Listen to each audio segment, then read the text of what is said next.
Welcome back to the channel. Today I'm going to be discussing Home and Exile by Chinua Achebe. Quick story about how this book came into my hands in the first place. I was in downtown Bentonville, Arkansas with a couple of my sisters this summer, and we were in Once Upon a Time, this bookstore, and one of my sisters was in the back looking for some books for her children, and she was, creating a big stack. And I thought I was being rather stoic. I was sitting on the couch talking to one of my other sisters, and I said, I am not going to look at the bookshelf because I have no room in my luggage to take back any more books. And I managed to keep up this charade for at least 20 minutes before I got up and I said, okay, well, let me just see what they have. And on the very first shelf, I saw two authors who I enjoy so much that I'm going to read pretty much anything that they write about. So it could be, a short history of canned food by Chinua Achebe, and I would have picked it up. The other author was Willa Cather. And to be fair, both of the books were small, about 100 pages or fewer, and so I thought, all right, I can just put this in my carry-on. And I'm so glad that I did. Chinua Achebe, such a pleasure to read. If you haven't read Things Fall Apart, which is probably his greatest novel, one of Africa's greatest novels, I would encourage you to do so. But this is not a novel. This is a series of talks that Achebe gave at Harvard, I think, in 1998. And those talks were then transcribed into 3 different sections of this book, in which he's talking about the challenges of writing about Africa, and from the beginning. And part of that is the colonial project. Now, I've talked about this in other book reviews. I'm not opposed to colonialism in and of itself. I come from 2 different colonial projects myself. I was born in Singapore, a former colony. I have citizenship from the United States, a former colony. So I'm not opposed to colonies as themselves. However, just because you're not opposed to something doesn't mean that you can't look at valid points of criticism where necessary and try to address those. And I think Achebe does this very well by talking about the type of literature that was being written about Africa, not by Africans, and what the tone of that needed to be. Because if you can paint a picture of a people who are very much other, they're not like you at all, and in fact maybe they're inferior to you, it makes it much easier to take their land on their behalf. These people can't run these things themselves. We'll take care of it. We'll be Big Brother, and we'll give them something along those lines. And Achebe gives us a couple authors to underline this sentiment. So one author is Elspeth Huxley. In 1954, she wrote about an African novel that had just been published, which is still quite famous today. You might take a look at it. It's called The Palm Wine Drinkard. She says, "The Palm Wine Drinkard is a folktale full of the queer, distorted poetry, the deep and dreadful fears, the cruelty, the obsession with death and spirits, the macabre humor, the grotesque imagery of the African mind. African art, if it is genuine, is never comfortable, noble, or serene. Perhaps for that reason it may never reach the heights. Rather will it explore the depths of fear, torment, and intimidation, with the relish of humor. It is possessed by spirits, and the spirits are malign." I'm sorry, I had to laugh a little bit. Here's another one of Elspeth Huxley's quotes. This is from a book called White Man's Country. "Perhaps it may be, as some doctors have suggested, that his brain is different, that it has a shorter growing period and possesses less well-formed, less cunningly arranged cells than that of the Europeans. In other words, that there is a fundamental disparity between the capabilities of his brain and ours." And finally, this is from A Bend in the River. Yes, I think A Bend in the River, by V.S. Naipaul. "I asked for a cup of coffee. It was a tiny old man who served me, and I thought, not for the first time, that in colonial days the hotel boys had been chosen for their small size, and the ease with which they could be manhandled. That was no doubt why the region had provided so many slaves in the old days. Slave peoples are physically wretched, half men in everything except in their capacity to breed the next generation. Okay, so all three of those quotes, offensive in their own ways, indicates the willingness of non-Africans to write about Africa. And even saying Africa is a bit of a joke because it's such a large continent and it's so varied. Obviously, the Africa north of the Sahara is so different of Africa south of the Sahara. Then there's the Sahel, which is right below the Sahara. Then you have West Africa versus East Africa, colonized by different people, obviously different tribes, different water systems. And then below that, you have all of the troubles with with malaria and other diseases. There's all sorts of different aspects of Africa, and yet here we are being told about Africa as one entity and African art.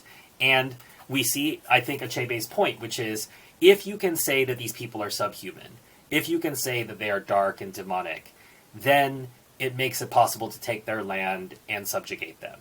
And the story that is told was a really wonderful one. I think I've heard this in a different version, was by Jomo Kenyatta, and it's called The Gentleman of the Jungle.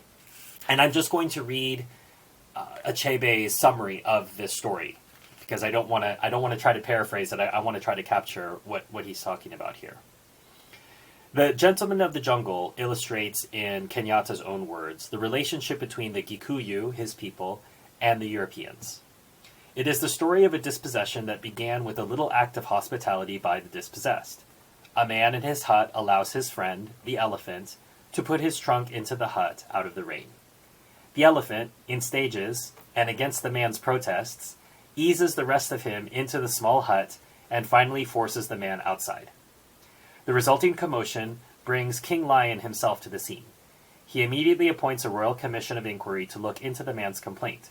But the commission is made up of the Right Honorable Mr. Elephant's cabinet colleagues, like Mr. Rhinoceros, Mr. Buffalo, and the Right Honorable Mr. Fox as chairman. The commission met and heard evidence from the elephant and from such witnesses as Mr. Hyena, but they cut short the man's testimony because, they said, he had not confined himself to relevant facts. Before passing their judgment, they first retired to have a feast prepared by Mrs. Elephant. Their ruling was that unoccupied space existed in the man's hut and was legitimately put into use by the elephant, whose action was ultimately good for the man himself. They also gave the man permission to look for another site and build another hut more suited to his needs. Afraid to antagonize his powerful neighbors, the man accepted their ruling.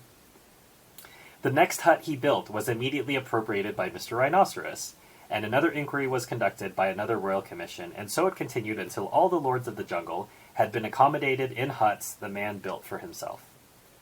Convinced at long last that he could expect no justice from the animals and their royal commission, the man decided to take matters in his own hands.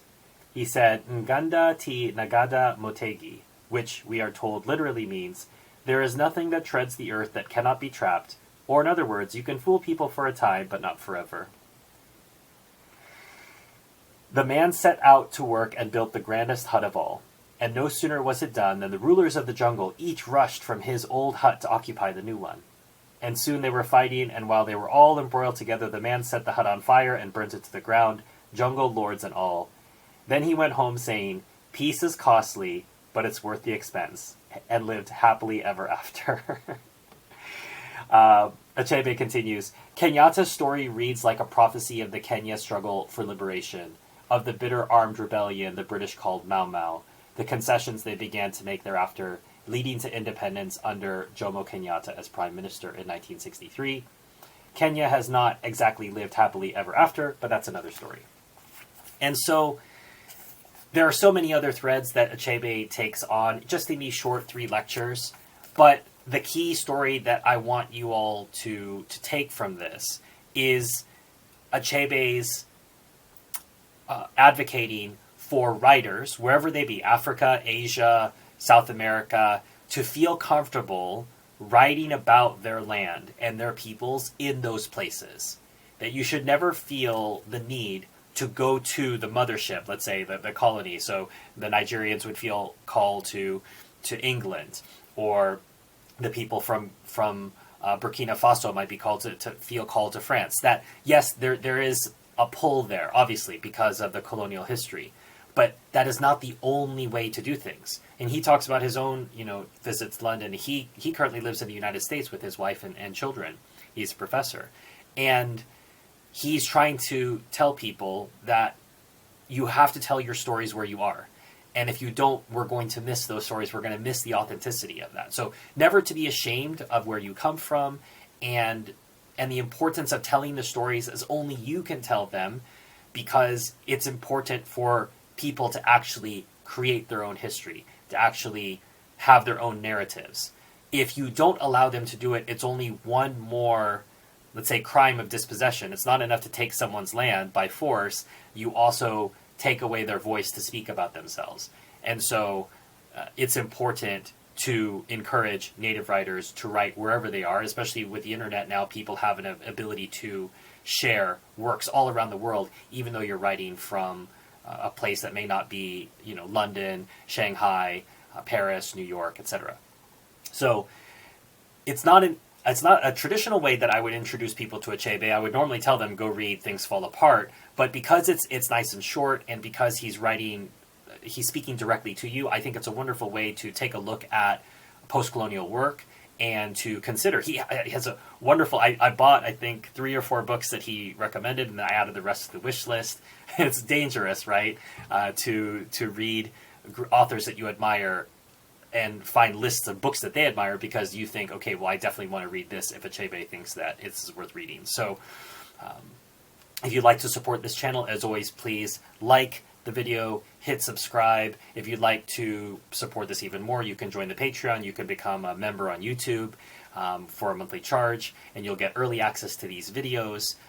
Also, if you'd like to get one of the books that I'd like to review to me, you can go to my Amazon wish list, buy one of those books, and it'll be sent to me with your compliments, and I would appreciate that.